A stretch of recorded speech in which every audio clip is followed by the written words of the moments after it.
আসলে হাত পায়ে জ্বালা পোড়া বিভিন্ন কারণে হয়। আজকে এর ভিতরে অন্যতম প্রধান 5টি কারণ নিয়ে আমি সংক্ষেপে আলোচনা করব। হাত পায়ে জ্বালা পোড়া করার অন্যতম প্রধান ও কমন একটি কারণ হচ্ছে ডায়াবেটিক নিউরোপ্যাথি। যাদের দীর্ঘমেয়াদী ডায়াবেটিসের প্রবলেম আছে তাদের এক ধরনের নিউরোলজিক্যাল প্রবলেম ডেভেলপ করে, যেটাকে বলা হয় ডায়াবেটিক নিউরোপ্যাথি।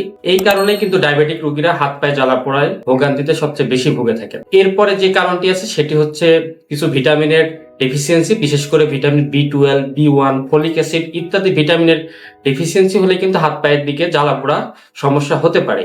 লিস্টের 3 নম্বরে হচ্ছে থাইরয়েড প্রবলেম, বিশেষ করে যাদের হাইপোথাইরয়েডিজমের প্রবলেম আছে তাদেরও কিন্তু হাত পায়ে জ্বালা পোড়ার সমস্যা দেখা দেয়।